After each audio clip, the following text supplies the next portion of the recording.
Parfait. So wonderful. So Mary-Alice, I'm so happy to have you here. Thank you for joining me for this interview. Thank you for having me.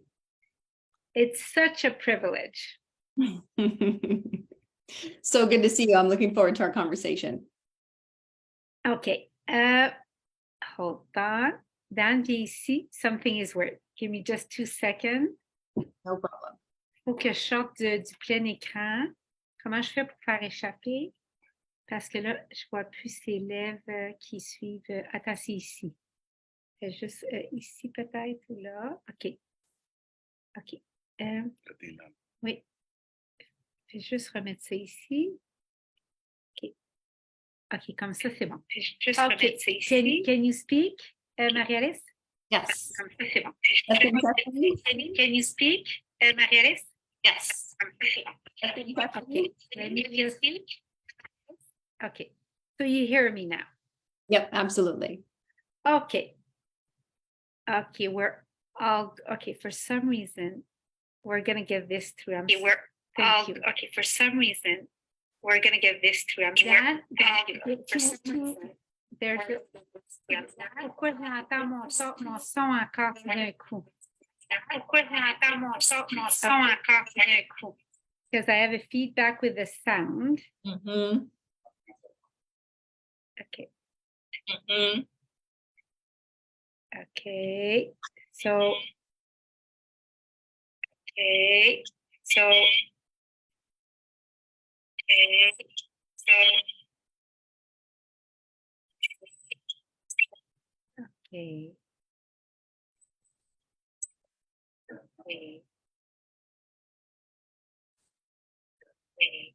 you have to wait for me like 2 more minutes and we're going on. Take your time. Take your time. No problem. 2 more minutes and we're going on. Take your time. Take your time. No problem. We're going on. No problem.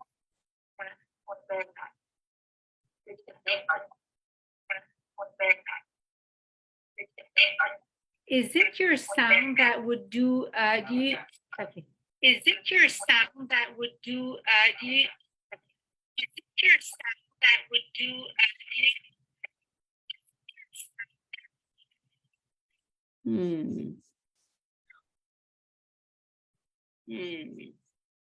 Okay, give me 2 seconds because hubby is coming to the rescue. He's very good in it. Give me 2 seconds because hubby is coming to the rescue.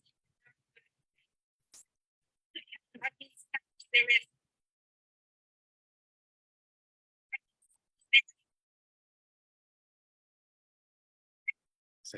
Okay, do you wanna talk just to see if that testing? Do you wanna talk just to see if that testing? Do you wanna talk just to see if that testing?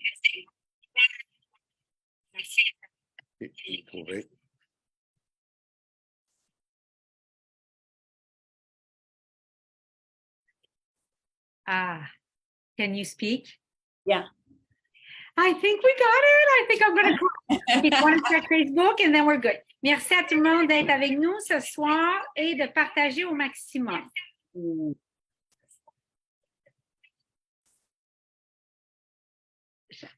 more seconds. J'entends encore une petite affaire, mais c'est... Je peux fermer Facebook pour recommencer. Stay put. All right. Stay put. All right.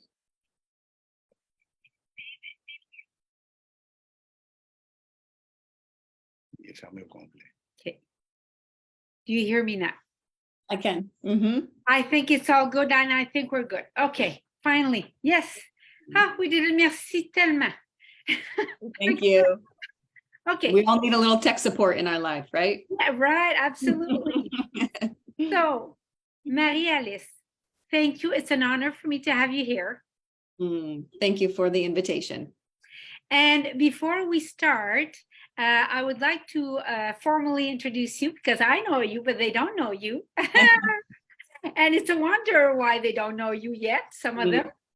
So let's because you're an amazing, you're my mentor, so an amazing mentor and a mentor for so many. So let me introduce you and I'll sit in French and in English, so it's going to be a couple minutes. Sure. You have quite an extensive curriculum. And then we'll go right ahead with the questions. If Perfect. you can remember to do a short paragraph so I can translate. You got it. Thank you so very much. Alors, merci à tout le monde d'être avec nous ce soir pour partager ces enseignements-là. J'ai l'honneur de recevoir ma mentor et mon professeur, Mary-Alice Quinn, qui est docteur ayurvédique. Donc, je vais vous donner son CV et tout le long de l'entrevue, ça va être anglais et français et ça va alterner comme ça. Donc, Mary-Alice Quinn est docteur ayurvédique. Elle est certifiée par NAMA et c'est une praticienne ayurvédique et une herbaliste clinique qui sert des clients depuis 2004. Elle a gradué avec honneur du California College of Ayurveda et de l'Institut américain des études védiques avec certification comme spécialiste clinique ayurvédique. Elle a complété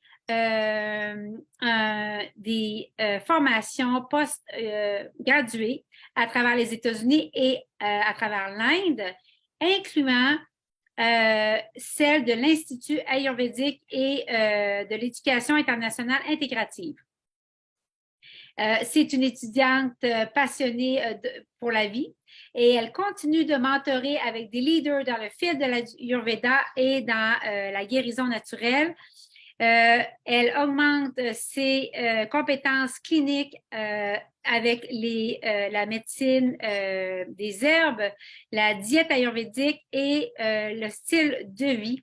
Également, le panchakarma, qui est la détoxification ayurvédique, également pour adresser naturellement et efficacement les conditions chroniques. Elle est un docteur ayurvédique, membre de NAMA et un membre professionnel de la California Association of Ayurvedic Medicine. Mary-Alice sert aussi d'instructeur senior pour plusieurs associations, programmes ayurvédiques professionnels, des formations dans les herbes et elle supporte des générations de praticiens présents et futurs avec sa façon pleine de compassion, pratique, légère d'enseigner. Sa pratique clinique est focusée sur l'application des herbes, mais vraiment fait sur mesure la nutrition et le style de vie avec les thérapies subtiles et les arts védiques pour guérir et prévenir la maladie. Mary-Alice, sa pratique privée sert des clients dans les États-Unis comme à l'international. Elle habite à Sacramento, en Californie, et elle focus sur le fait de nourrir sa propre famille avec de la bonne nourriture, un sommeil respirateur et du temps à l'extérieur avec la terre-mère et beaucoup de rire. Vous pouvez la retrouver sur Mary, M-A-R-Y, Alice Quinn, Quinn.com. So, that was a mouthful. Feel free to truncate it in English. Okay, yeah, I'll read it very, the shorter version in English. Yeah, the clip notes. Yes. So Mary-Alice Quinn is an Ayurvedic doctor. She's a NAMA board recognized Ayurvedic doctor, certified Ayurvedic practitioner, and clinical herbalist serving clients since 2004. She graduated valedictorian from the California College of Ayurveda and American Institute of the Vedic Studies with certification as a clinical Ayurvedic specialist. She completed extensive postgraduate trainings throughout the U.S.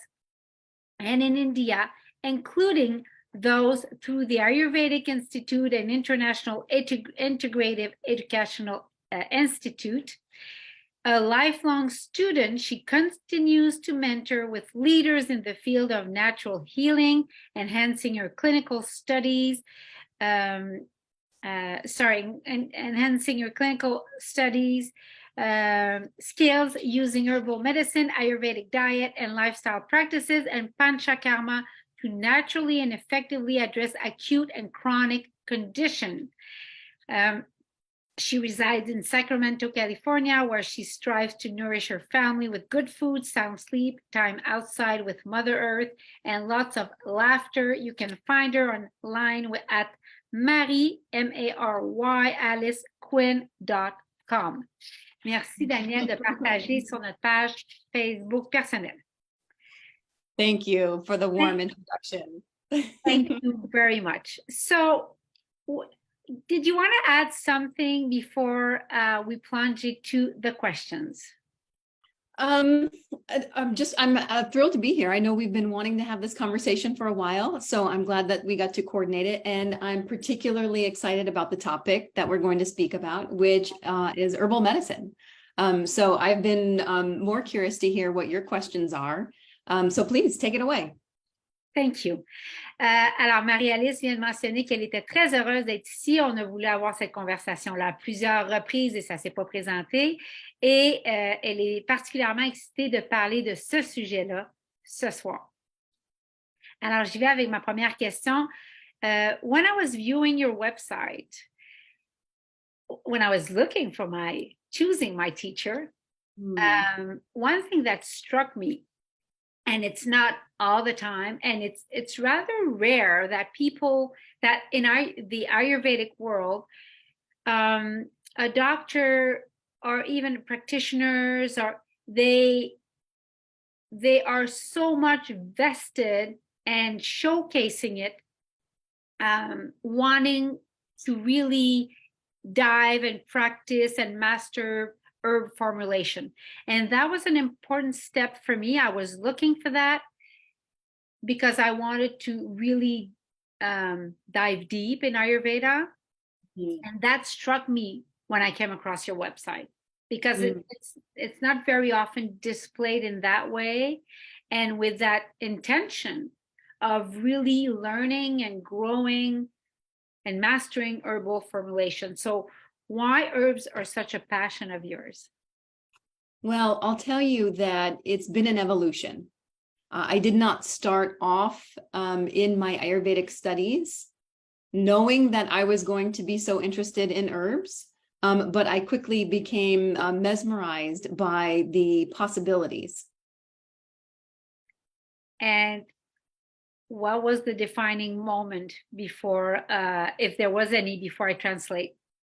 You know, I would say that it was several years into clinical practice when I finally met my mentor, who really showed me the power of using herbal medicine in a real intentional way. May I ask who was your mentor? My mentor is Kartapurik Singh Khalsa. He is the head of the International Integrative Educational Institute, a walking encyclopedia of all things natural healing and especially herbal medicine. Wow. Okay. So he's the head, just to make sure I'm translating it correctly, of the International Integrative Educational Institute. I won't be able to mention his name, but I'll certainly mention his responsibilities. Very good. Thank you. Alors, j'ai demandé à Marie-Alice, je lui ai demandé, j'ai dit, ben, alors, quand je suis arrivée sur son website, Danielle, tu es sûre que tu l'as partagé sur le personnel. Alors, quand tu as commencé ta pratique, en fait, et moi, quand j'ai cherché mon professeur et je suis arrivée sur ton site web, j'ai dit à Marie-Alice, j'ai dit, bien, ça m'a frappé. Parce que si vous allez sur son site, Mary-AliceQuinn.com, vous allez vous rendre compte que les formulations d'herbes prennent une très grande place. Et ça, moi, ça m'a frappé. Parce que c'est pas courant dans le monde ayurvédique que ça prenne cette place-là et que ce soit mis de l'avant comme ça, que quelqu'un ait le goût de maîtriser les formules d'herbes ayurvédiques. Et je lui ai dit, mais pourquoi? Comment ça t'est venu? Et elle m'a répondu, ça a été une évolution, ça n'a pas commencé comme ça dans mon parcours ayurvédique et c'est à travers, au fur et à mesure, plus tard dans mes études, quand j'ai travaillé avec celui qui dirige l'International Integrative Educational Institute, qui est une encyclopédie vivante. Le directeur de cet institut-là m'a appris les possibilités et la puissance des formulations d'herbes ayurvédiques. Et là, c'est là que ça a été le moment marquant où je me suis très intéressée aux formulations. So, my second question would be, when you talk about herbs, just for the benefit of our audience this evening, do you include spices, and can you explain the differences for them? Because like in our Western world, we usually like herbs, we think of what we cook with, and that's about it. You know, like, right. Yeah, so. Well, I'd like to expand on your first question, because I was really just kind of giving you the setup. We're working out how we're going to communicate this to your audience in translation. So really why herbs are such a passion and why they became a passion for me is because I realized that they are one of our most underutilized tools in the world. We have access to these amazing medicines, but we're not using them. Right. Oftentimes people might use over-the-counter remedies. They might rely upon prescriptions from their medical doctor. And when all else fails, they'll try herbal medicine. And I really feel like if we switch that and we followed that the other way around, and we started with herbal medicines, we usually wouldn't have to go much farther beyond that. Right? Yes. Right. I remember when you shared that in my learning with you, it struck me. You said Ayurveda should come first. That's right. Absolutely. And so in Ayurveda, we really have three tools for healing: Ahara, Vihara, and Aushadhi, which is diet, lifestyle, and earth medicines, right? Which are our plant medicines. And you and I know that it takes time to implement change with your diet and your lifestyle. So herbs can really help expedite that healing process that you are working on through your diet and lifestyle, right? Think about bridging the gap between where you are now and where you want to go. We know that we're going to have to make those fundamental changes in diet and lifestyle. Herbs can bridge that gap and expedite that process. I love it. And plus, I live that. I have to say, just this little caveat, I have to say that I live that, because when I was, for example, when I wanted to lose weight this fall, because what a surprise, I had gained weight over those past 2 years. This is so surprising. You're the only one. Yeah, I'm the only one. And I wanted to lose weight, and you know, while incorporating like Triphala or Yes. Is, how do you say that in English? Is it fennel? Not fennel. How do you say it? Fennel? Fennel. Yeah. Fennel, yeah, correct. So while incorporating those herbs, then it did bridge, and I started to lose weight, even if I wasn't eating oatmeal every other day, and even if I wasn't doing all the kapha alleviating, you know. Right. So, yeah. So let me just translate what you just said. Yes. Alors, donc, je lui ai demandé comme deuxième question à Marie-Alice, j'ai dit, mais quand tu parles des herbes, est-ce que tu parles des épices ou est-ce que, peux-tu expliquer la différence? Parce qu'ici en Occident, nous, quand on parle des herbes, on a cette idée-là que c'est ce qu'on a dans la cuisine. Tu sais, c'est tout mélangé, herbes, épices, tout ça, les conceptions. Donc, Marie-Alice, en premier, voulait mettre la table et elle a dit, premièrement, je veux rajouter le fait que pourquoi les herbes m'ont tellement séduite, c'est parce que je me suis rendu compte que c'est à peu près ce qui était le plus sous-utilisé dans le monde pour se soigner et guérir. Les gens vont aller prendre la prescription chez le médecin, ils vont aller chercher des remèdes qui sont en prescription libre à la pharmacie, et quand tout a échoué, ils vont aller chercher, ils vont regarder du côté de l'Ayurveda et ils vont regarder du côté des herbes. Et Marie-Alice, une de ses quêtes, ça a été de dire, non, attends, là, ça devrait être le contraire. On devrait mettre l'Ayurveda en premier, prendre soin des 3 piliers qu'on a en Ayurveda, qui sont la diète, le style de vie, les herbes, mais prendre soin de ça en premier. Et après, s'il y a lieu, puis elle est convaincue que de toute façon, on n'arriverait pas là, moi aussi d'ailleurs. Et elle dit que les herbes sont là pour expédier. Donc, parce que changer la diète, changer le style de vie, vous et moi, on sait, dit-elle, que c'est pas toujours une ligne droite, puis c'est pas toujours aussi rapide. Donc, on va prendre les formulations d'herbes ayurvédiques quand on veut expédier un changement, le temps que tout le reste de votre style de vie suive. Et je lui ai fait une blague, j'ai dit, ben, moi, le dernier 2 ans, j'ai pris du poids. Et elle me dit, t'es la seule. Et auquel cas, j'ai dit, donc, à l'époque, j'ai pris du triphala, j'ai pris des formules digestives en Ayurveda, du fenouil pour m'aider à justement commencer à perdre du poids. So, anything you want to add on that question? And I'm taking notes. If I don't look at it. That's great.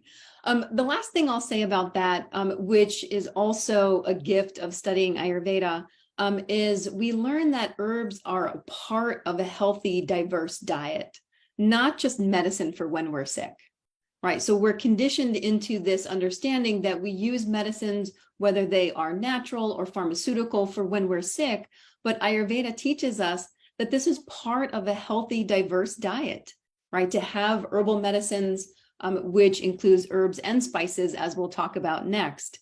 And we see very often that side effects are quite uncommon, right? Now, of course, there's always the exception to the rule, but more often than not, when we incorporate herbs into our life, we see side benefits, not side effects, which is important because we know that these benefits are broad spectrum. So we might use one herb for a particular reason, but yet we find many other downstream benefits come along with the use of that herb, right? So I'll take ashwagandha, for example, which we may touch on. I might be recommending ashwagandha for a person for their anxiety, right? And lo and behold, as they take that herb, they find that yes, they have an improvement in their mood, but yet they're sleeping better at night. They have more energy during the day. Their libido is reignited, right? So that's what I mean. You might take an herb for one particular reason, but yet it has so many other side benefits, as opposed to the very common experience that people have with pharmaceuticals, where there can be sometimes very detrimental side effects. Absolutely. So let me just translate. It's fascinating.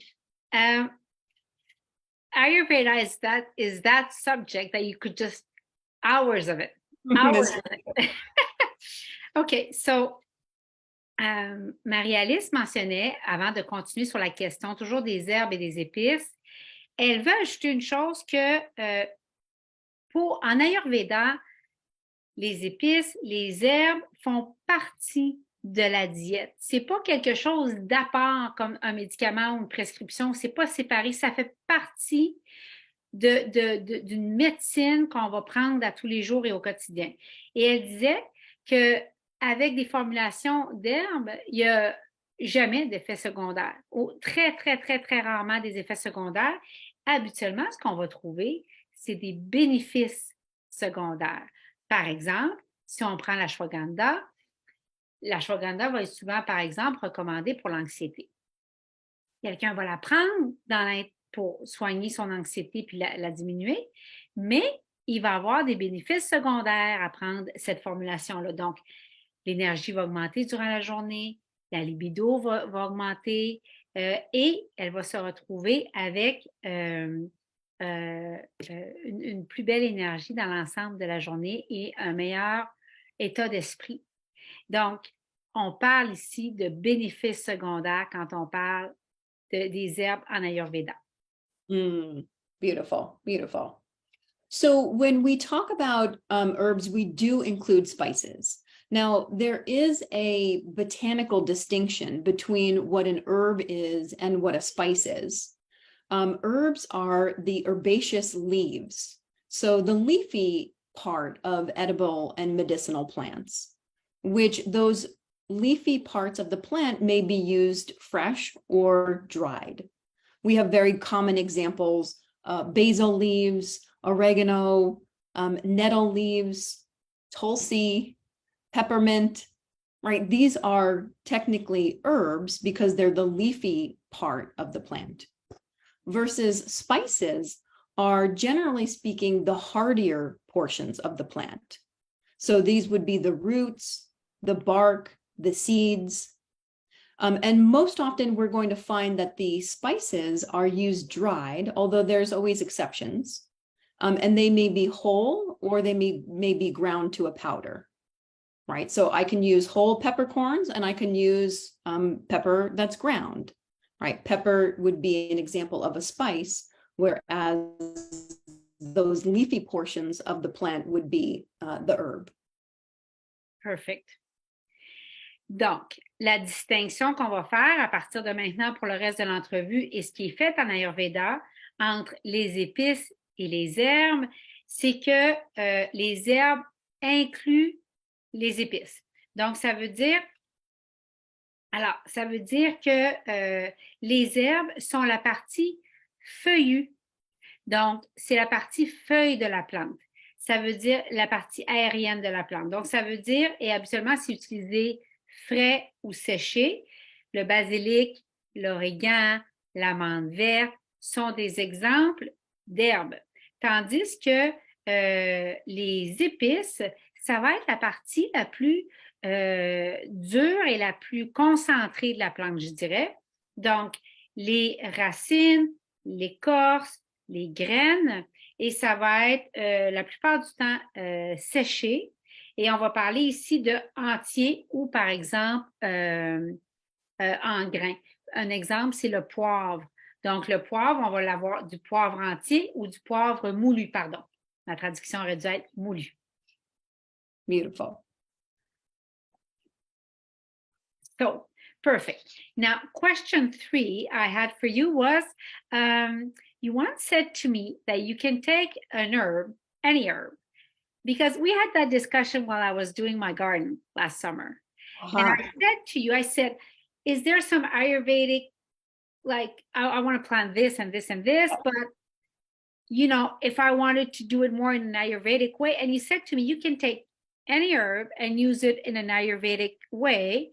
And you said, when I work with a client, I will take what they have local, but we're going to use it in an Ayurvedic way. Yeah, so it's common to call an herb an Ayurvedic herb, or a Chinese herb, or a Western herb, or European herb.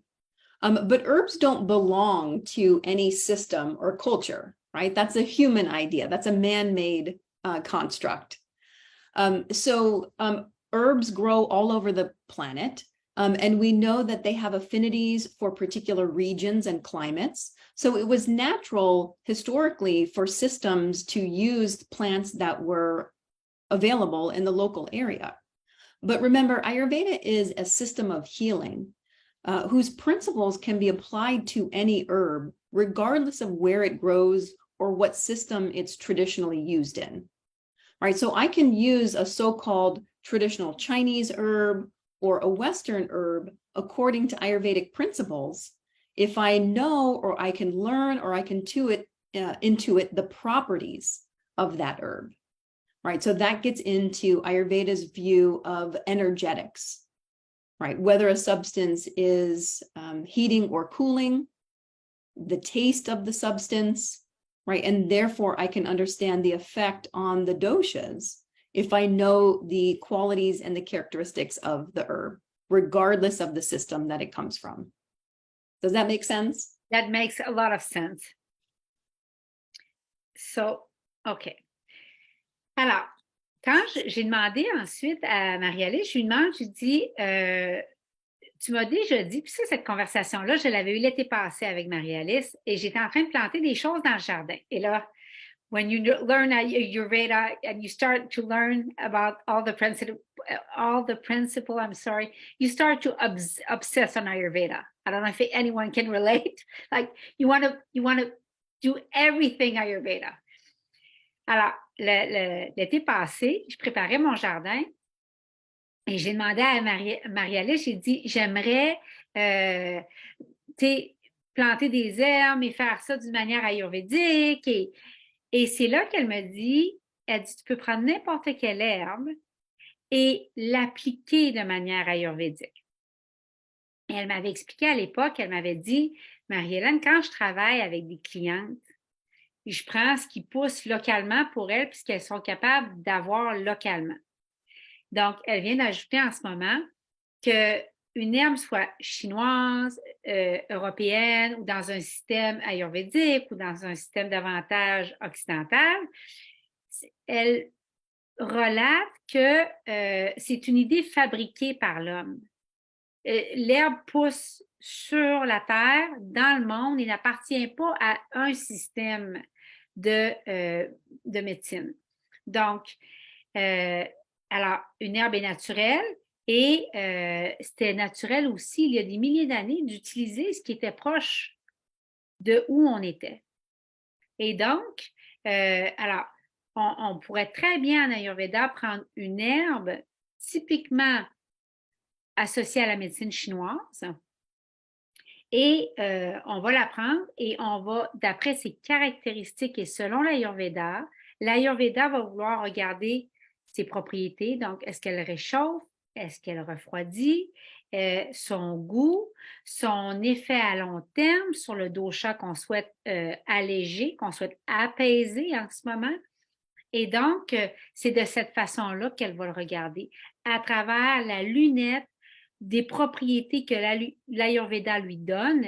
Et donc, peu importe quelle herbe, elle va l'utiliser avec les propriétés reconnues en Ayurveda d'application et va l'utiliser sur le dosha qu'on souhaite alléger ou apaiser à ce moment-là. So, that's fascinating. That is fascinating. That is very, very, very, very instructing. That's not the right word. So, what are your top 3? Because right now, I have to say, I see all over the place women, you know, they're struggling right now. The last 3 years, I've put many women, I see very much in my age, like between 40 to 60, that have been struggling to get back their health where it used to be. And I was wondering if for women between that, you know, in those range of age, if you had herbs, the top 3 herbs for every day that you would see for these women, and what are the ways you would recommend utilizing them? So the age range from about 30 years old to 60 years old, this is what in Ayurveda we call the Pitta time of life transitioning into the Vata time of life, right? And so this is the season in our life when signs and symptoms of aging can be either sped up or slowed down depending upon the choices that we make, right?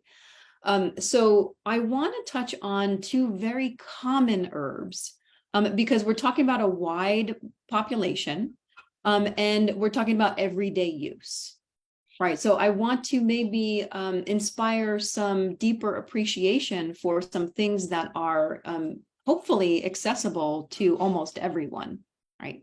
And the first one I would choose is ginger root. And that's because ginger in Ayurveda is called the universal medicine, right?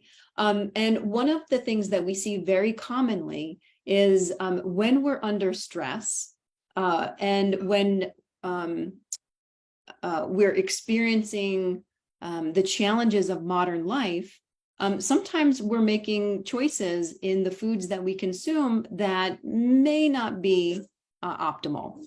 And Ayurveda's main, I should say ginger root's main claim to fame is to maximize digestion, right? We see very commonly women will have lots of digestive concerns from gas to bloating and belching, feeling heavy or sleepy after they eat.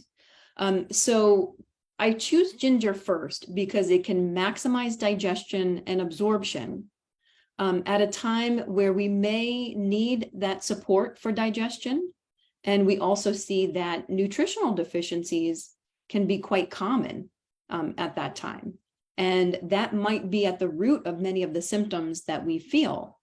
So ginger can increase the secretion of hydrochloric acid, which is really important for not only digesting the foods that we eat, but for maximizing the absorption of the nutrients that we eat. I'll pause here. I know that was a mouthful. No, that was perfect. Just taking notes. Dan, je vais peut-être te prendre d'autres papiers. Je sais pas si tu peux me trouver des feuilles brouillon. Dan? Give me just one second. I'm going to need some papers. Daniel? Si jamais tu peux me trouver des feuilles, peut-être des feuilles brouillon pour continuer de prendre des notes, il y en a peut-être près du foyer, ça serait super. Okay, so because I don't want to miss out on anything you're saying. And it's so funny you should say that with the wrong choices, but because before and with stress, but before our interview, I swallowed in about 2 minutes 4 cookies. Chocolate, Yes. chocolate chip, mind you. Yes. just to be fully aligned. Yep, absolutely. Okay. So, alors, j'ai demandé à Marie-Alice, je lui ai demandé comme prochaine question, je lui ai dit, dans l'époque qu'on vient de vivre, je vois beaucoup de femmes entre 40 et 60 ans qui ont trouvé ça très dur et trouvent encore très dur de revenir à leur état de santé qu'elles ont connu avant les 3 dernières années. Et je lui ai demandé, ce serait quoi tes 3 top herbes qu'une femme pourrait utiliser tous les jours et qui les aiderait, que tu recommanderais de les utiliser et qui les aiderait à reprendre la santé. Alors, elle m'a dit, premièrement, c'est important en Ayurveda de 40 à 60, c'est l'époque où on passe du temps, parce que le temps est regardé à travers la lumière des doshas aussi, donc du dosha Pitta qui est de 20 à 50 en Ayurveda, et donc de 50 à 60, on rentre dans le dosha typiquement là, à peu près vu comme étant la période Vata de la vie qui est jusqu'à la fin de notre vie. Donc, c'est une transition. Et Marie-Alice mentionnait, elle disait que les symptômes dans votre transition vont soit augmenter, dépendamment des choix que vous faites, ou soit diminuer. Et c'est vraiment selon les choix que vous faites. Donc, Marie-Alice disait comme première herbe que je vais recommander, ça va être les racines de gingembre, la racine de gingembre. Pourquoi? Parce que la racine de gingembre est vue en Ayurveda comme étant la médecine universelle. Comme la recommandation universelle. Et parce que quand les femmes, par exemple, on est sous stress, on n'ira pas faire les bons choix pour notre style de vie, pour notre diète. Puis je lui disais à la blague, ben c'est drôle, hein, parce que juste avant l'entrevue, j'ai mangé 4 biscuits aux pépites de chocolat. Et je lui disais que, et donc elle mentionne, elle dit, donc pourquoi le gingembre? Parce que ça va maximiser la digestion.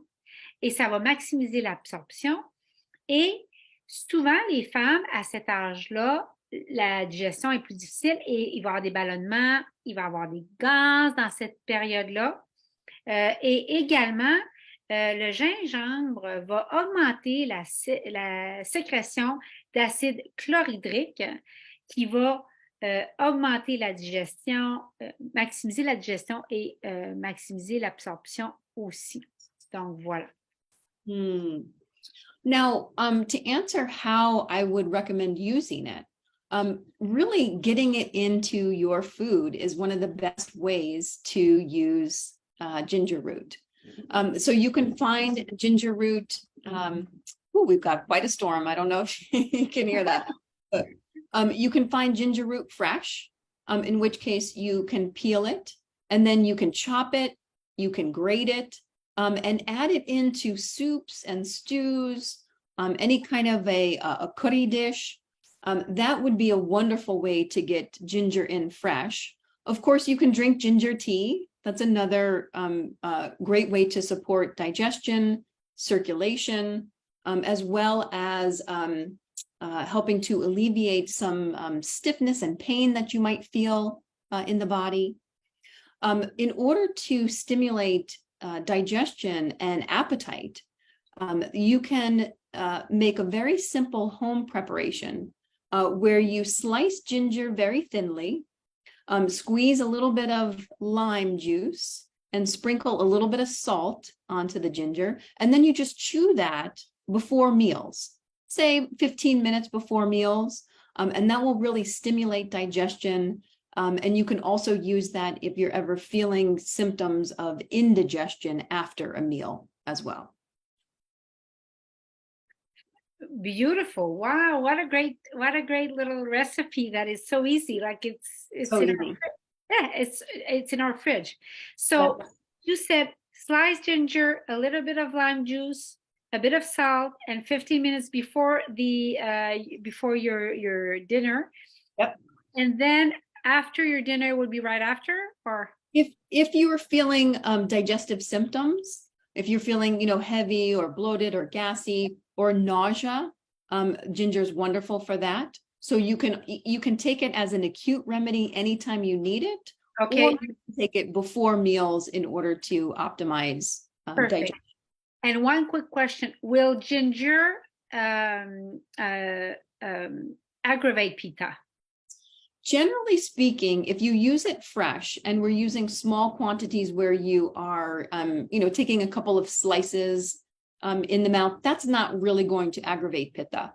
But if you were taking dry ginger and you were using large amounts of dry ginger, is much more heating and can definitely aggravate heat in the body.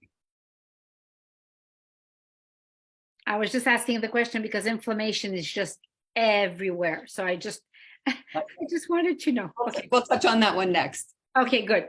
Okay. Alors, pour la racine de gingembre, l'utilisation recommandée par Marie-Alice, c'est dans la nourriture, évidemment. Et donc, vous allez l'utiliser frais, râpé, ou encore vous pourriez le couper. Donc, simplement en mettre un peu dans vos nourritures. Ou encore, vous allez vous faire un thé à la racine de gingembre. Et ça va être super bon quand vous avez des douleurs dans le corps ou de la raideur dans le corps. Puis, c'est important de l'utiliser en petite quantité et frais parce que du gingembre séché, ça réchauffe plus. Et si votre dosha est pitta ou votre déséquilibre actuel, c'est pitta, bien, ce qui va se passer, c'est que vous allez l'aggraver. Donc, on l'utilise frais. Et un petit truc extraordinaire qu'elle vient de donner, elle dit 15 minutes avant le repas, prenez une petite tranche de gingembre frais, un petit peu de jus de lime, un petit peu de sel, on mastique ça et ça va activer la digestion et la préparer pour le repas. Et n'importe quand, après, vous auriez trop mangé ou juste une digestion, même la nausée, c'est une médecine à prendre n'importe quand et de la même façon, puis ça va avoir les mêmes bienfaits. Wonderful. And what would be your second recommendation, doctor? The second choice is turmeric. Turmeric is also, we call it root, turmeric root, ginger root. It's technically the rhizome. But that aside, turmeric to date has literally thousands of research studies reporting the benefits that we've known historically for thousands of years, now being proven or backed up by modern science. Its main claim to fame is as an anti-inflammatory, which, as you were mentioning, most of our modern chronic conditions, from metabolic syndrome to Alzheimer's, share their roots in inflammation. So I think that in terms of an herb that can really help women in modern times, especially in that pitta time of life, where inflammatory conditions tend to be more dominant, right? And that's only leading us down a track towards more chronic disease, we can incorporate something that is cheap, readily available, and very easy to incorporate into our lives, like turmeric root, which has broad benefits, not just on our body tissues, but on our cardiovascular system, which we know heart disease is the #1 killer of women. So it promotes proper blood chemistry, right? These are your blood fats, your blood sugar, even blood viscosity, so your blood is not too thick. It also reduces damage to the inner lining of the blood vessels, right? So it lowers inflammation in general, but it protects us from cardiovascular disease. We also know that it's anti-cancer, right? And there is some wonderful research out of Baylor University here in the US, in Texas, studying curcumin, which is a compound within turmeric, that showed that there was positive benefits when it was studied against 100 different types of cancer, right? We also know it's wonderful for the liver. It helps to promote bile flow, which is going to improve fat digestion and increase the absorption of fat-soluble vitamins. And it's also antibacterial, antifungal, so it helps to treat and protect us from infection. So let me just recap here a couple of info because I want to make sure I translate it correctly. So, and I just want to say something before I recap. I want to make a caveat, and I don't want to go on a crusade here. But I've seen, and I won't name any place, but turmeric, all those benefits rising in the world right now, and the world coming to see what Ayurveda has seen many thousand years ago. And I've seen some places where it's been like downplayed. You've seen that, right? You know, for me, it's because I see the benefits and have felt the benefits directly in my own life. I can read whatever anyone wants to write, but it's not going to change my relationship with this plant. Perfect. Right? And you've seen it also with your clients, etc. Absolutely. But could it be, and I just want to do a caveat before we move on, but could it be you once said to me, well, we'll get back to it. I'll get back to it. I don't want to go over some questions that I'll ask you later on. But yes. But to me, I just want to say, I think you're just highlighting something very important that people have got to experience and try it for themselves before. Right now, in especially in the health area, we hear one thing and the opposite all the time. Okay, so la deuxième herbe que Marie-Alice recommande, c'est la racine de curcuma. Donc, en fait, on parle de racine, mais en réalité, c'est un rhizome. Et notamment parce que c'est anti-inflammatoire. L'Ayurveda connaît ça et en parle il y a des millénaires. Et ça soulage et ça aide du syndrome métabolique à l'Alzheimer. Et l'inflammation est tellement répandue en ce moment que ça nous amène encore plus de maladies chroniques. Et quand les femmes passent de Pitta, qui est justement l'époque de leur vie où tu es go, go, go, puis tu es dans les horaires, puis tu es en train de bâtir ta carrière, puis ton patrimoine, puis tout ça, et tu fais ta transition vers la cinquantaine et la soixantaine, bien, souvent, c'est là où l'inflammation est répandue. Et donc, c'est là où le curcuma arrive et apporte tellement d'apaisement. Donc, le curcuma aide les tissus du corps, mais aide la santé du cœur, et on sait que les maladies cardiaques sont la cause de décès numéro 1 chez les femmes. Également, ça joue le curcuma et la curcumine, ça joue surtout aussi la chimie de votre sang. Ça veut dire que même l'épaisseur du sang, la santé du sang, et également, il y a un institut au Texas qui étudie la curcumine et il y a un effet positif sur 100 types de cancers différents. Et le curcuma est antifongique, donc va traiter et prévenir l'infection. I wanted to make sure concerning the blood, you said the thickness of it, the blood chemistry, what else? The blood sugar? Yeah, blood sugar and blood fats. So things like cholesterol, triglycerides. Okay. Yeah. Okay. So, donc, pour terminer, ça va traiter au niveau du sang, ça va traiter cholestérol et ça va traiter aussi les taux de sucre. Donc, il va avoir un effet positif aussi sur les taux de sucre. Mm. Beautiful. So what would be your third herb? Well, I'm going to cheat a little. And rather than pick a single herb, I'd like to mention Ayurveda's most famous herbal formula, which is a combination of 3 herbs, which you know as triphala. Yeah. Yes. Right. So, triphala is equal proportions of an herb called amalaki, an herb called bibitaki, and an herb called haritaki. And what's so unique about this formula is that it's equally detoxifying and rejuvenating, which is very interesting and difficult to find in nature. Usually things are going to be either detoxifying or rejuvenating, but this does both. What a gift. This happens to be the #1 used herbal formula in the world. There are many million people that use triphala on a regular basis. It has very few contraindications. It can be used by children all the way through elderly individuals, and it's safe for long-term use.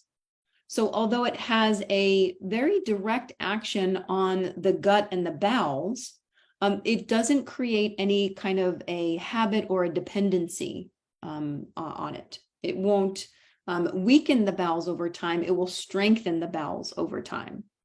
Right? We call it a laxative, but that's really a bit of a misnomer. It's more of a bowel tonic. So it restores the natural intelligence for the bowels. It also happens to be antioxidant. And when we use it long term, it can act like an endocrine tonic. That means that it helps to balance out our hormone rhythms over time. So I think that this is one of those herbs that everybody can get to know and see how it benefits their body. Generally speaking, this is taken at night as you prepare for bed, and taken up to the dose that supports a healthy, easy, complete evacuation the next morning, right? So you get that detoxifying benefit from triphala, but yet all of the antioxidant properties and the healing properties are also being absorbed throughout your systemic circulation. So I just want to make sure there's no problem taking it long time, like over a long period of time. Yep. There's no risk of dependency. There's no side effects, or very few if there's any. Yep. And it's an endocrine tonic. Endocrine tonic, yes. Endocrine tonic. Okay. Hormone balancer, yes. Right? Yes. Mm-hmm. I just want to make sure I've got everything. Okay, so I'll translate it. I think and you said even for the children. Yep, it can be used for children all the way through elderly individuals. And children what age? You know, when as soon as you can get them to take it. Obviously, you know, very young children, it may not be appropriate, but you know, by the time a child is 6, 7 years old, especially if we need to increase regularity of bowel movements, right? It can be very helpful. One of the few contraindications would be pregnancy, because it does have that downward moving energy, which is generally a good thing. is not something that we want to stimulate or promote during pregnancy. Got it. Okay. Can breastfeeding mothers take it? Generally speaking, yes. The challenge that we have is in terms of modern research to confirm or really prove that that is safe. Now, it would be used historically, even during pregnancy, I have to say, but because we live in a litigious time, Yes. where there is the idea that everything natural has to be proven through research, that's the conundrum that we're in. But historically it has, yeah, okay. Okay, so let me just translate that. It's fascinating. Maintenant, la troisième herbe que Marie-Alice vous recommande, c'est le triphala, qui est composé de amalaki, aritaki et bibitaki. Donc, c'est 3 herbes qui est la formule numéro 1 dans le monde connue en Ayurveda. Et c'est pourquoi? Parce que c'est une formulation ayurvédique qui détoxifie, mais qui également rajeunit. Et c'est rare d'avoir les deux. Habituellement, une formulation qui détoxifie ou une qui rajeunit, mais c'est très, très rare que ça soit combiné ensemble. Donc, il y a très peu de contre-indications. Peut-être une contre-indication, ce ne serait pas pour les femmes enceintes. Habituellement, les femmes qui allaitent, historiquement, en prenaient. Mais Marie-Alice dit avec humour que on vit dans des temps où tout ce qui est naturel doit être prouvé par des recherches et de la science. Donc, c'est un peu, on vit dans un temps chaotique, mais historiquement, il en prenait. À cause des temps litigieux dans lesquels on vit, pas les femmes enceintes puis pas celles qui allaitent. Maintenant, même les enfants, à partir de 6-7 ans, où est-ce qu'on veut de la régularité au niveau des selles jusqu'à à la vieillesse, on peut prendre le triphala. Et également, il y a une action directe sur les intestins et l'élimination. Ça ne crée pas de dépendance et ça agit aussi comme un tonique endocrinien, c'est-à-dire que ça va venir équilibrer les hormones et typiquement, on va le prendre le soir avant de se coucher et on peut le prendre à long terme sans aucun problème. Maintenant, I heard that triphala makes you lose weight. You know, interestingly enough, many people report that benefit. Again, it's a little bit challenging to say that this is a formula for weight loss. But if you're improving absorption of nutrients and if you're improving your ability to detoxify, then that alone can help your body to shed unwanted weight. Because remember, our most toxic compounds that we're exposed to in modern times are fat soluble. So when we have overexposure to toxins, your body has to figure out something to do with those toxins, and they are most often easily stored in our fat cells. So the less toxicity we have, the less fat stores that our body needs to retain. Does that make sense? Yes. So let me just translate that. Alors, je lui ai demandé, j'ai dit, triphala souvent est associé à une formulation qui amène la perte de poids. Et elle dit, oui, beaucoup de gens rapportent ça, mais on ne peut pas dire que le triphala donne la perte de poids, mais ce qui va se passer, c'est que quelqu'un va se détoxifier. Les toxines accumulées, parce que ce qui se passe dans notre époque, c'est qu'il y a beaucoup de graisses solubles qui sont stockées dans nos cellules de gras, nos cellules adipeuses. Et donc, quand vous allez vous détoxifier et en éliminant mieux, ça se peut que l'effet de ça soit le fait que vous perdiez du poids puis que vous fondiez. C'est vraiment ça. Mais on ne peut pas dire que le triphala est pris pour perdre du poids. So, beautiful. So, so do you want to comment on how you would use it? Because I've seen many ways of taking it. Like you can have it in pills, triphala. We sell some on our online store. Yes. But also, I heard that you could take the powder triphala and put it in the water. And you want to talk about that? You drink just the water part, and Absolutely. So most people will be really challenged to take it as a tea or a liquid because of the taste.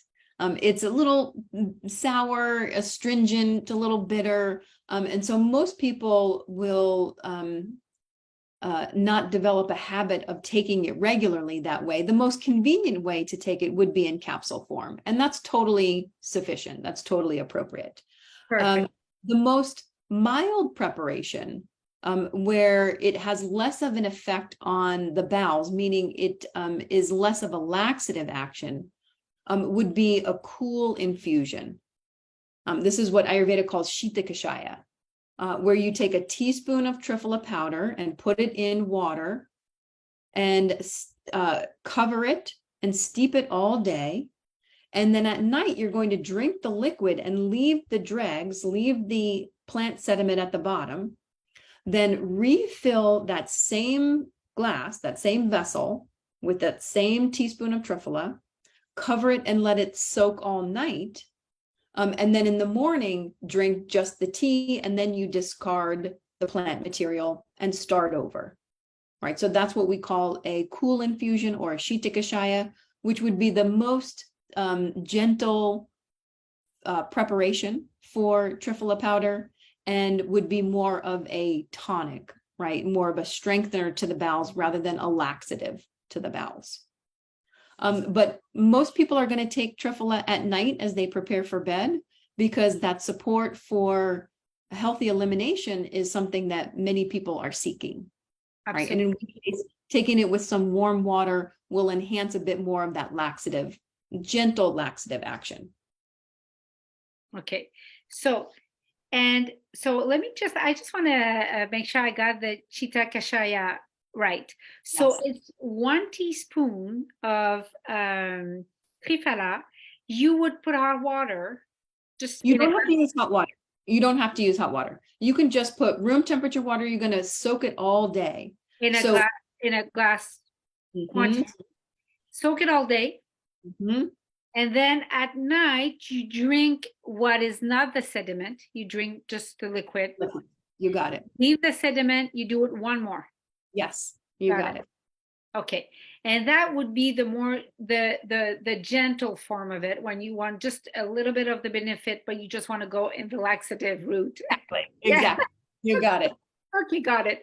And if not, well, you can take the capsules at night and then use it really because you want that elimination. Exactly. And then in terms of dose, that's individualized, right? So some people might respond very positively to just a couple of capsules of triphala. Other people might need more. And so you just keep titrating your dose up to the effective dose that gives you the results that you're looking for. Okay, perfect. Thank you so much. OK, donc le triphala, alors il y a 2 façons de le prendre. Et Marie-Alice mentionnait que la plupart des gens vont préférer le prendre en capsule parce qu'il y a un goût qui est astringent, un peu aigre, donc c'est moins plaisant. La plupart des gens, puis si ils ne le prennent pas en capsule, ils ne le prendront pas tous les jours. Donc la plupart des personnes vont vouloir le prendre en capsule. La deuxième façon de le prendre, qui est traditionnellement ayurvédique, ça s'appelle Shita Kashaya. Et donc, vous allez prendre du triphala en poudre. Peut-être que celles parmi vous qui avez du triphala en poudre connaissez cette application-là. Vous allez prendre 1 cuillère à thé dans un verre à température ambiante. Vous allez le couvrir, vous allez laisser infuser ça toute la journée. Vous allez boire avant de vous coucher la partie liquide en laissant les sédiments dans le bas. Vous allez re-remplir, laisser infuser ça jusqu'au matin, faire la même chose le matin, reboire juste la partie liquide et après on jette. C'est 2 fois pour la même cuillère à thé. Et donc, et ça, c'est plus doux. Et ça va être davantage la partie tonifiante pour les intestins, le côlon, l'élimination. Donc, ça va tonifier, mais ça va être moins un laxatif comme tel. Donc, quand vous le prenez sous forme de capsule, bien, vous allez commencer avec une plus petite dose. Puis là, vous allez voir petit à petit comment ça progresse jusqu'à temps d'atteindre le résultat que vous souhaitez. One quick question. Do you take Triphala all day? Every night. I mean, all the time? Sorry. Yep. Every night I take Triphala. It's part of my nightly routine. Most of my family members take Triphala regularly. I might be the most consistent of all of those individuals in the household, but yes, we know and love and use it on a regular basis. So you've used it for years now. Yeah, absolutely. Beautiful. Okay. And can I ask one, after all this time, what is the lasting benefit you still see now, if I may ask? Do you understand what I'm saying?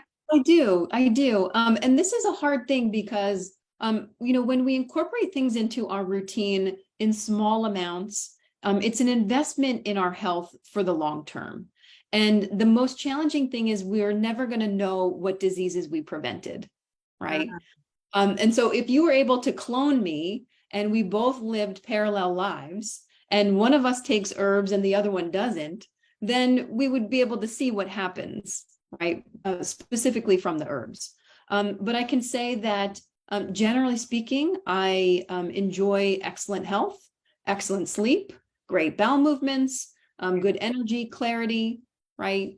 And so, to answer your question, I think that I feel the benefits of it in a subtle way, but also I feel like it is keeping me on the health trajectory that I want to be on, which is to prevent the idea that getting old means suffering of some horrible existence.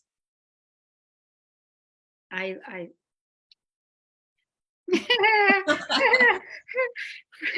love your words. Amen to that. Amen to that. Preach it. Yes. So I'm 90 years old, right? Yeah, right. Yeah, of course. Yeah. Okay, so preventing aging, horrible. And you once said something to me that will stay with me until my dying breath. And you said, Marie-Hélène, in Ayurveda, we would not have it that being sick is normal. That's right. Absolutely. Ayurveda has such a high standard of health, and we've been conditioned to believe that a very poor standard of health is not only common, but is normal, right? And there's that the truth is anything but that, right? The truth is that it is our birthright to experience vibrant health and really to move on the limitations of managing the physical body and really having the clarity and the space in order to pursue our spiritual life, right? That's the goal of Ayurveda. It's not managing illness, right? But it is being in a position of optimal health where we're thriving, and now we can move on to those higher spiritual goals. So, alors, concernant le Triphala, j'ai demandé à Marie-Alice, j'ai dit, est-ce que toi, tu le prends comme toujours, puis encore, puis elle dit, je le prends toujours, toutes les nuits, puis ça fait partie de mon rituel le soir, les membres de ma famille aussi. Et je lui ai demandé, j'ai dit, après toutes ces années-là, c'est quoi ton bénéfice que tu vois en ce moment? Est-ce que tu vois encore, serais-tu capable de me dire au jour d'aujourd'hui s'il y a un bénéfice à le prendre pour toi? Et elle dit, pour répondre à ça, il faudrait que tu aies moi, puis une autre personne qui n'a jamais pris mes formulations d'herbes, puis qui n'a pas pris Triphala, puis que tu nous as fait vieillir dans le temps. Puis elle dit, ce que l'histoire ne raconte pas, c'est quelle maladie j'aurais évité. Quelle maladie je n'ai jamais eue à cause de mon protocole.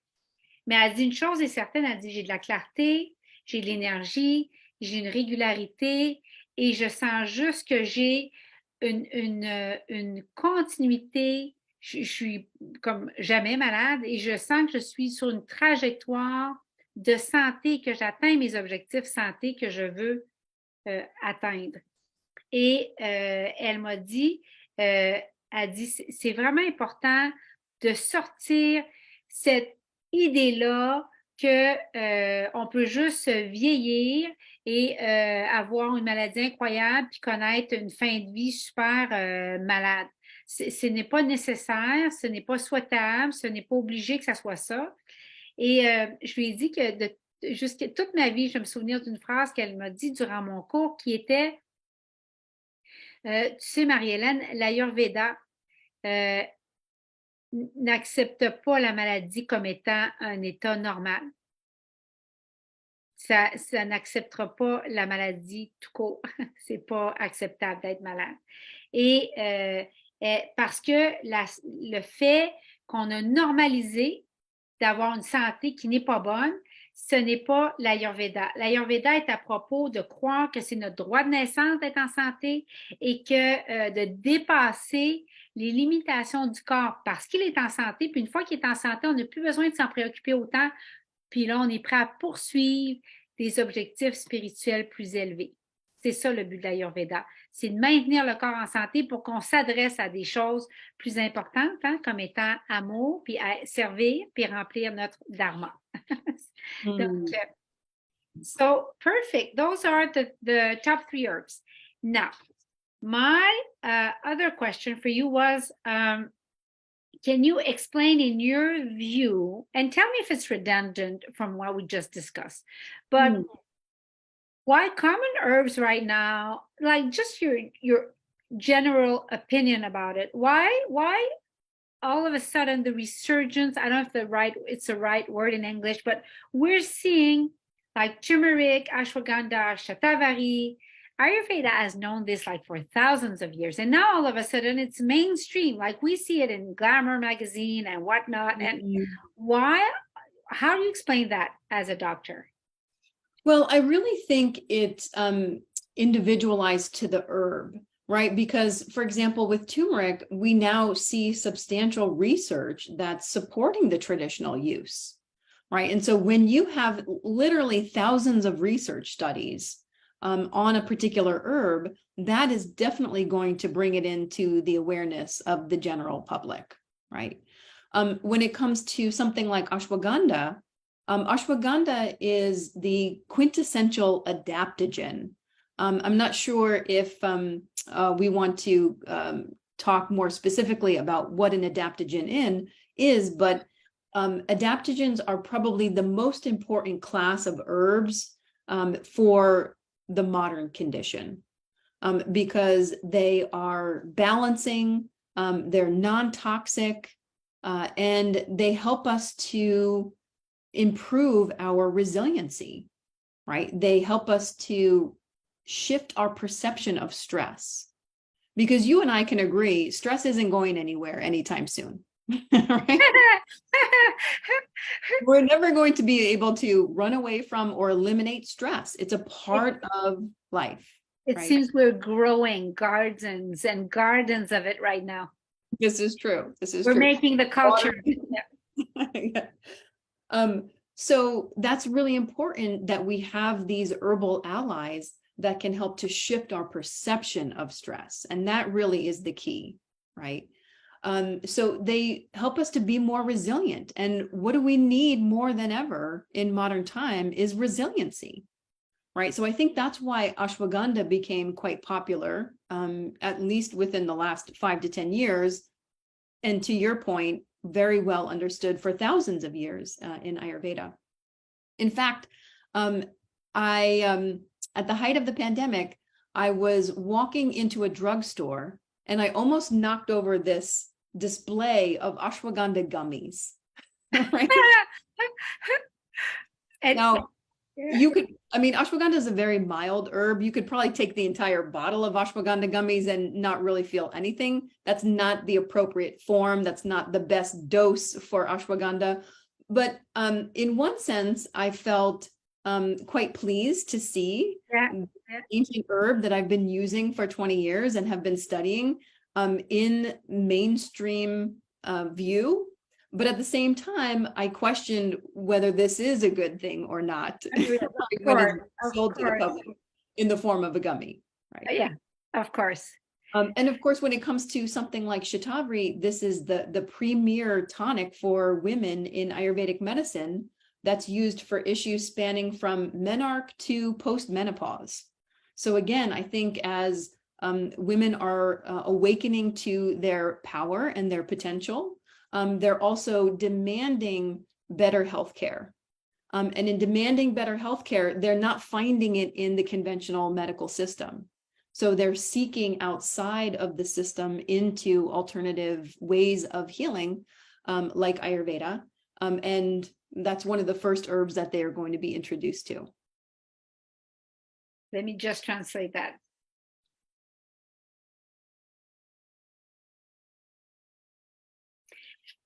So, alors j'ai demandé à Marie-Alice, je lui ai dit, ben, peux-tu m'expliquer de ton point de vue de docteur, comment ça que des herbes comme le curcuma, l'ashwagandha, la shatavari, comment ça se fait qu'en ce moment, on entend ça partout? Tu sais, que des revues comme Coup de pouce ou comme Elle Québec ou whatever, ils arrivent avec des herbes ayurvédiques, puis tout d'un coup, ça sort, ça, mainstream.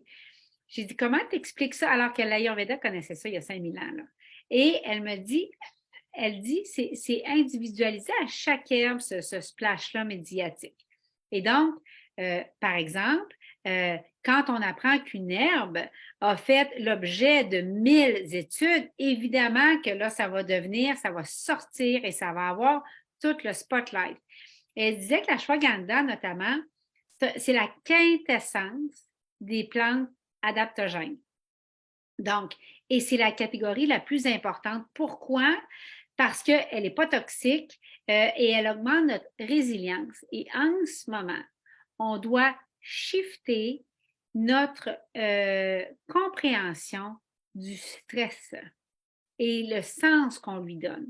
Parce que le stress, comme elle dit, tu vas être d'accord, Marie-Hélène, avec moi, que le stress ne s'en va pas nulle part. C'est à quoi je lui ai répondu que je pense qu'on en fait la culture. Et donc, et elle a dit qu'à un moment donné, elle est arrivée dans une pharmacie et il y avait une pyramide de gummies d'ashwagandha, de petites pastilles d'ashwagandha, là, comme des jujubes. Et elle dit, elle a failli faire tomber la pyramide, mais d'un côté, elle était super contente de voir que ça s'en venait mainstream puis connu, l'ashwagandha. Puis elle dit en même temps, elle dit, je sais que c'était pas la bonne façon de la prendre, c'est pas la bonne dose, mais elle dit, j'étais contente de voir que cette plante-là que moi j'étudie depuis 20 ans, puis avec laquelle je travaille depuis 20 ans, là, elle est répandue de cette façon-là, puis elle commence à sortir de cette façon-là. Donc, il y avait deux facettes à ça. Quand je lui ai demandé pourquoi Shatavari est connu comme ça, est en train de sortir auprès des femmes comme ça, elle a dit, d'abord, premièrement, c'est le tonique. C'est un tonique de premier ordre pour les femmes en préménopause, ménopause, post-ménopause. Et les femmes demandent maintenant de meilleurs soins de santé et ne le trouvent pas dans la médecine occidentale, puis dans la médecine qui est présentée. Et donc, elles se tournent vers l'Ayurveda. Et quand elles se tournent vers l'Ayurveda, elles rencontrent un praticien ou un docteur en Ayurveda, bien, dans les premières herbes qu'il va lui présenter, ça va être le Shatavari. So, turmeric we've covered. So, I want to know, because we're almost to the end of our interview, I've got two last questions for you, and it's just a wonderful interview. I am so in gratitude for your generosity in this interview. What are the top mistakes people make while they start using the herbs? And the side effects we talked about, there's hardly ever, but can they happen? So what are the top mistakes people use when they start using the herbs, and can they eventually happen, the side effects? Good question. Well, I would say that the first mistake that we see is people not using herbs. Right? That comes back to our original question or kind of comment that we were making. Watch, people are reaching for pharmaceuticals. They're reaching for over-the-counter remedies. And quite frankly, being overly concerned or scared or even suspicious of herbs, but using pharmaceutical drugs without any question, right? Let me breathe that in.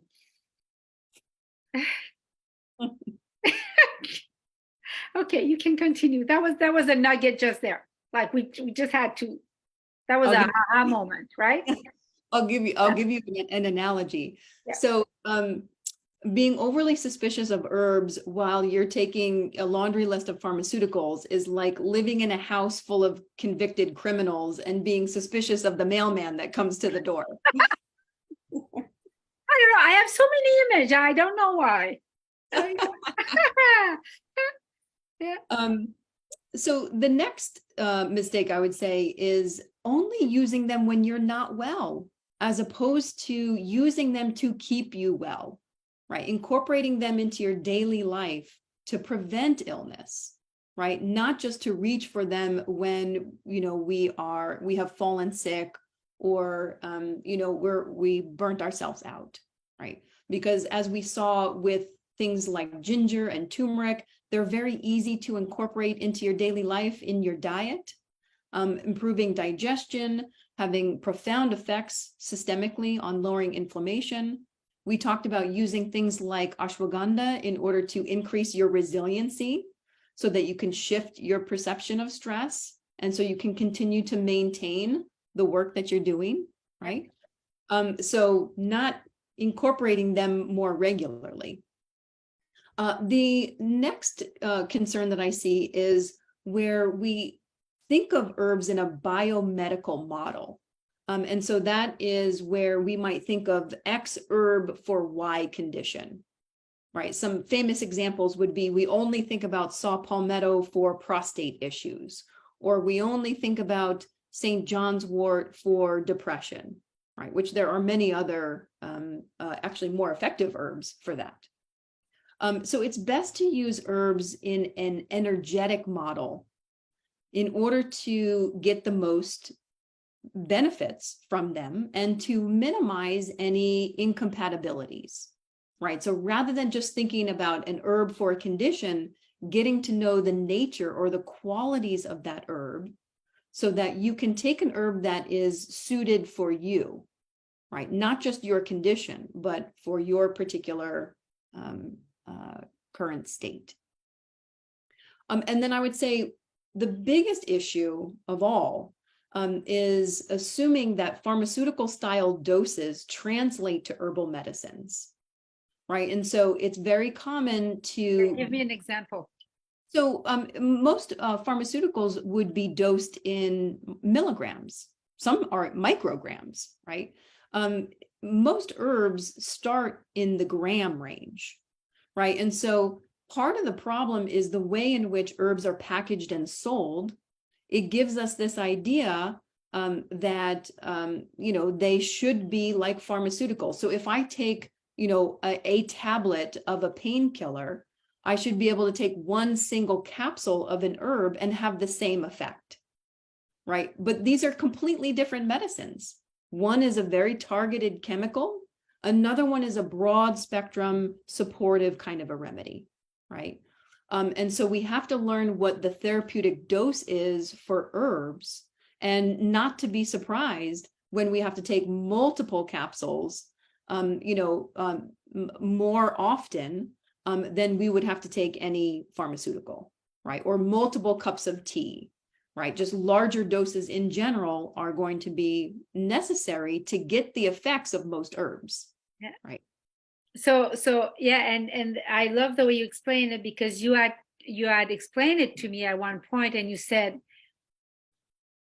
further to your point, you said most people, if I had to put in just like a resume, they just don't take enough. And That's then right. they say, well, this herb doesn't work. Well, yeah, but you took like one capsule. This is not, you cannot do that. You wouldn't expect it to do anything at that dose. Right? And there's different ways of incorporating herbs. I'm talking about like with ginger and turmeric, for example. If you're just adding that into your food, then that is kind of that investment in your wellness for the long term. As opposed to if I'm dealing with an acute injury, like I busted my ankle or I've got, I tweaked my back, I might have to take tablespoon doses of turmeric in order to squelch that acute inflammation, right? So there's ways in which we can incorporate herbs in a more preventative style. And then there is a dose that's going to be required for treatment. And those are two very different approaches, right? Now, let me touch on the concern of side effects. And I do have to say that anyone can react to anything. So, right? And this includes... Just before we move, if you don't mind, I'm just going to translate. Please, yes, I know that was a mouthful. You're so used to teaching that we're just moving along and doing all the content, but then I'm looking at my notes and I gotta translate now. Yeah. Let's back up. Let's rewind. Okay, so, do you guys understand why you have to meet this woman? Like you have to work with her. It's always very clear, very generous, and very self-empowering. This is what I find, that you explain it so well. Mm. And this is like the 10,000 hour thing. I mean, you got to do the hours to be able to explain it so easily and in a learnable way. So I just find it's very well explained, and people can walk away from our interview and just implement and just start living a more Ayurvedic lifestyle. Right. So, OK. Donc, alors j'ai demandé, comme avant-dernière question, j'ai demandé à Marie-Alice, j'ai dit, quelles sont les erreurs que les gens font quand ils commencent à utiliser les herbes et y a-t-il des effets secondaires si jamais il y en a? Alors, elle dit, la première erreur, c'est, ils vont soit pas utiliser les herbes ayurvédiques, donc ils vont partir avec la recommandation du praticien, mais ils vont pas le faire, ou ils vont l'oublier, ou ils vont acheter les herbes en ligne, puis ils le feront pas. La deuxième, c'est être trop suspicieux des herbes ou des formules ayurvédiques, alors qu'ils vont prendre une grande quantité de pharmaceutiques et sans poser de questions, sans poser aucune question et sans vérifier quoi que ce soit. Et elle dit tout le temps, elle dit ça, c'est comme, elle dit, si j'avais une comparaison à faire, c'est avoir une maison pleine de criminels et être suspicieuse du postier qui vient porter les lettres.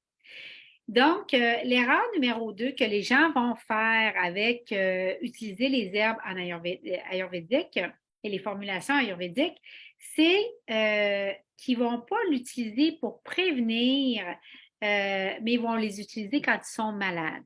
Le but, oui, ça peut certainement soigner, traiter quand on est malade, mais le but, c'est de prévenir avec les herbes et de les incorporer déjà maintenant, là, dans un style de vie. La troisième erreur la plus répandue, selon elle, c'est de regarder une herbe avec une vision biomédicale et au lieu d'un modèle ayurvédique. Ça veut dire, je vais regarder une herbe, puis je vais le mettre en relation avec une condition. Donc, par exemple, je vais prendre le triphala pour la constipation. Mais ce n'est pas de cette façon-là. En Ayurveda, on va regarder une formulation, on va regarder ses caractéristiques et on va l'utiliser en lien avec les caractéristiques et les effets qu'on recherche et non pas dans une vision silo que cette herbe-là fait ça, puis cette herbe-là fait ça. Donc, c'est de cette façon-là.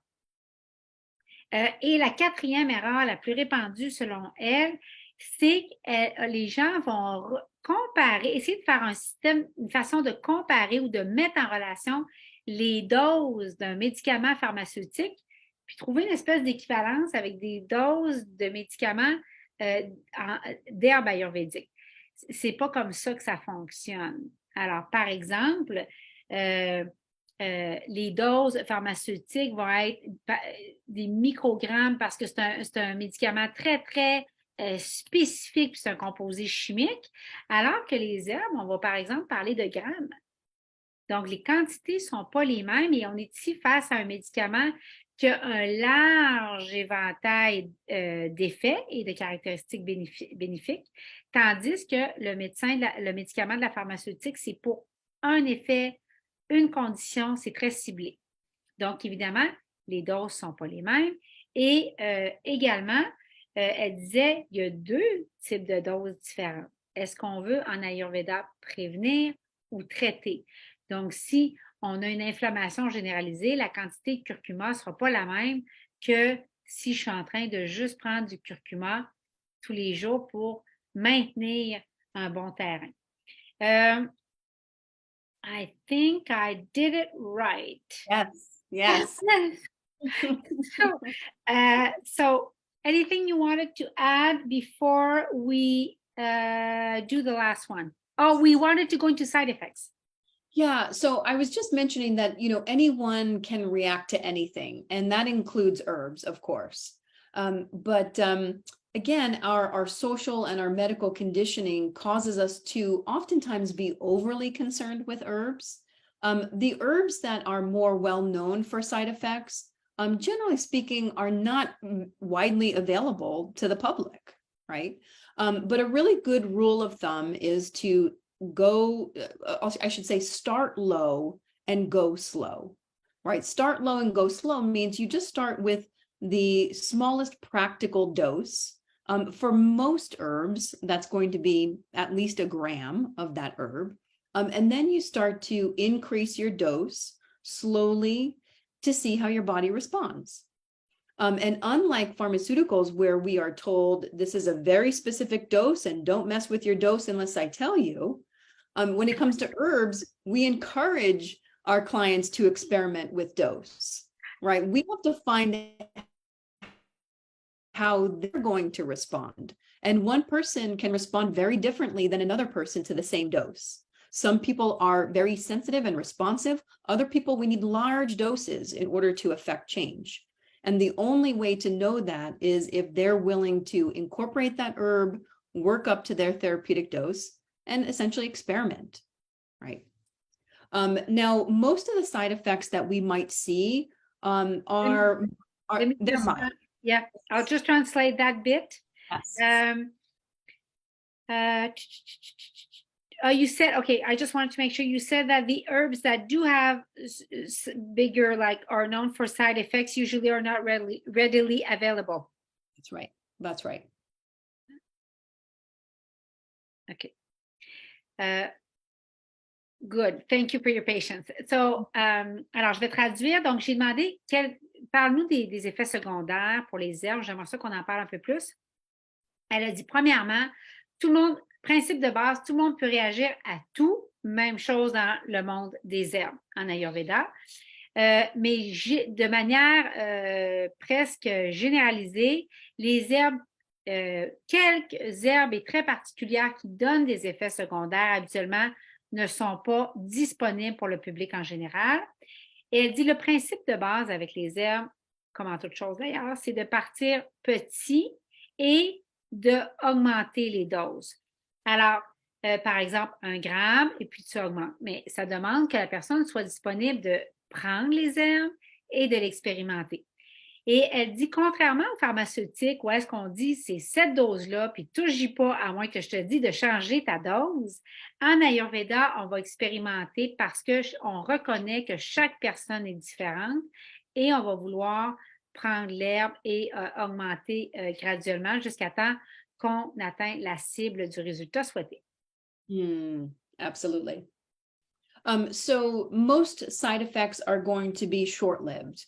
Maybe some digestive distress, maybe a headache, loose stool, those kinds of things. Not the kinds of side effects that we see very often with many of our pharmaceuticals, which can be quite detrimental to people's health, right? Because most of our herbs provide some nutrition to the body, as opposed to depleting the body of our nutrients and our reserves, which is not uncommon with many drugs, right? Let me just translate that. Alors, elle dit que les effets secondaires en Ayurveda, quand il y en a, c'est très temporaire dans le temps, puis c'est le temps de s'adapter à sa dose thérapeutique d'herbe. Par exemple, peut-être que vos selles vont être plus lousses, peut-être que la digestion va être dérangée un petit peu, peut-être un petit mal de tête, le temps que cette nouvelle herbe s'installe. Mais jamais ça va être court, puis ça va être temporaire. Ça ne sera, puis il va y avoir tout de même des bénéfices secondaires qui vont s'installer dans le corps pendant ce temps-là. et ça va arriver avec des bénéfices. Jamais ça va être comme dans les médicaments pharmaceutiques où est-ce qu'on le corps perd de sa nutrition, perd certains éléments clés, ce qui est presque toujours le cas d'une drogue. Good. And finally, my last question, what do you think about doing your own prescription of herbs without a specialist? Because like I mentioned earlier, Shatavari and ashwagandha, or with that boom that we're seeing, and everybody's seeking health in any way possible. I've seen many like just say, well, yeah, I read about Shatavari and I bought some and I'm using it. Generally speaking, I would ask, how much time and life force do you have to devote to experimentation? Right? How sensitive are you? And really, how in tune with your own body are you? And really, how curious are you? Right? That means how much are you interested in researching or learning about herbs? Because that's what you're going to be taking on when you do a DIY, do it yourself, right? You got to have some life force energy. You got to have some time to devote to experimentation, right? If you're extremely sensitive, then you might want some guidance. If you're not really that in tune with your body, you also might want to expedite that process by getting recommendations from a trained specialist, by a trained expert, right? So to expedite that process of experimentation, it's best to work with a trained professional who has not only the clinical experience, but ideally personal experience working with herbs, right? Because there's no substitute for somebody who has a personal relationship with the plant medicines. Beautiful. Let me just translate that. Alors, Marie-Alice, je lui demande, je dis, qu'est-ce que tu penses des gens qui vont faire leur propre prescription sans spécialiste d'herbe? Alors, je lui dis, moi, souvent, je vois des femmes, elles ont entendu parler du Shatavari, donc elles en ont acheté, puis là, elles l'utilisent, puis j'ai incorporé ça maintenant dans mon style de vie. Et Marie-Alice dit, ça dépend. Est-ce que tu as le temps? Est-ce que tu as l'énergie vitale pour essayer et expérimenter? Quel est ton degré de sensibilité? Est-ce que tu es aligné aussi avec tes ressentis puis avec te connaître? Parce que peut-être que tu es très sensible. Let me just take a sip of water.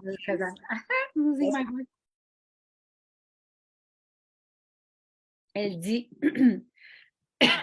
sorry, peut-être que tu es très sensible et que tu vas vouloir avoir de la guidance. Peut-être que tu n'as pas le temps, peut-être que tu ne te connais pas assez pour être capable de vraiment valider tes ressentis. Et là, ce qu'elle mentionne, c'est que tu vas aller chercher de la guidance pour accélérer ça. Parce que des fois, tu n'as pas le temps, tu es trop sensible, tu n'es pas assez en connexion avec toi-même et tu n'as pas l'énergie vitale pour commencer à tester, puis à essayer, puis à vérifier, puis à t'aimer une question, puis à faire des recherches.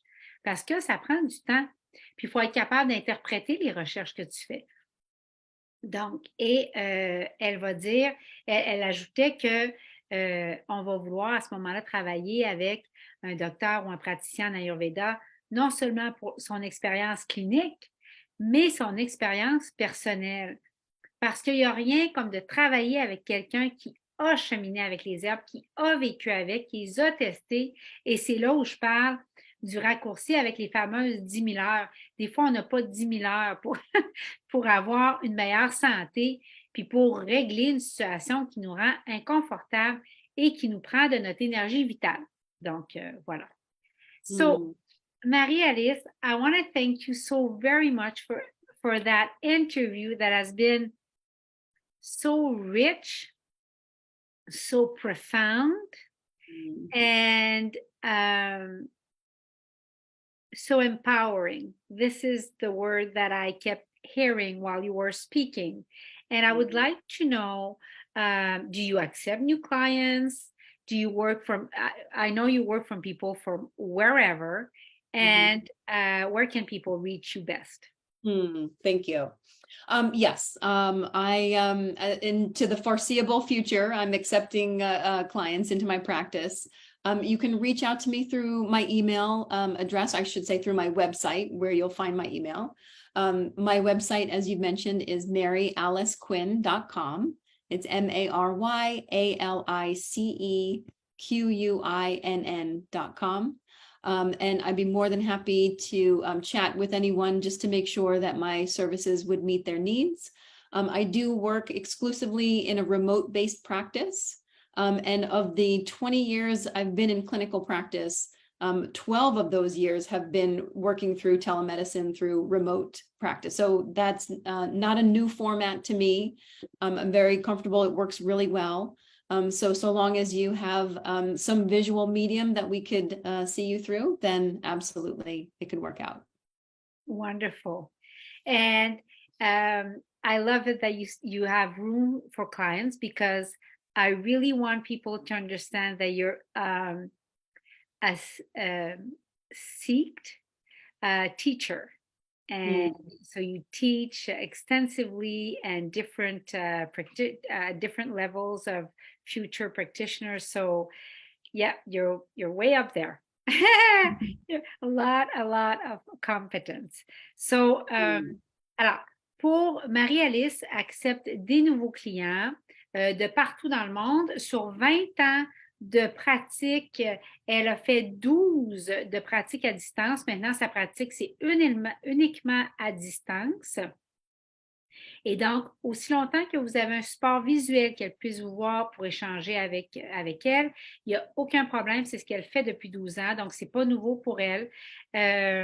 Et elle se voit accepter des clients encore dans le futur, même si c'est une enseignante recherchée et elle forme des futurs praticiens comme moi. Elle enseigne beaucoup. On recherche ses services comme formatrice. Elle prend des nouveaux clients encore, et vous allez pouvoir avoir toute l'information sur son site web qui est Marie-Alice Quinn, Quinn.com, MaryAliceQuinn.com. Les détails vont accompagner cette vidéo, et ça va lui faire plaisir de répondre à vos questions et de voir si elle peut vous accompagner dans votre propre chemin vers la guérison, mais simplement prévenir et être dans un meilleur style de vie et vivre votre vie optimale au niveau de la santé, justement pour aller dans votre épanouissement. So, thank you very much. Thank you to everyone. And one final word before we finish this interview. Well, thank you so much for inviting me. It's always a pleasure speaking with you. You had quite a job in order to take in the information and then translate it. And you did such a beautiful job. So thank you for having me. Thank you very much. Always a pleasure. I would love if you would close with a Om if you want. Absolutely. Absolutely. Or a mantra, whatever. Yeah, no, this is great. We love to Om. Yes. So sitting up wherever you are, if you're able to sit with your sit bones connected to the seat beneath you, extending the spine up, relaxing the shoulders. You can bring the hands together at the center of the chest, and we'll chant Om 3 times. Take a nice deep breath in.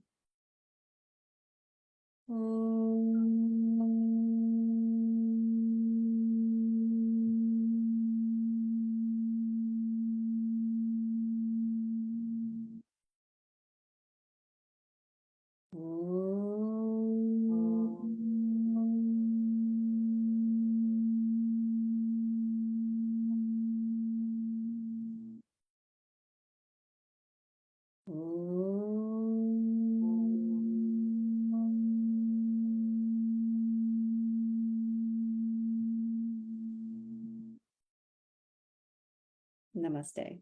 Namaste. Be well, be loved, and be safe. Soyez amour, soyez bien, et soyez en sécurité. Thank you.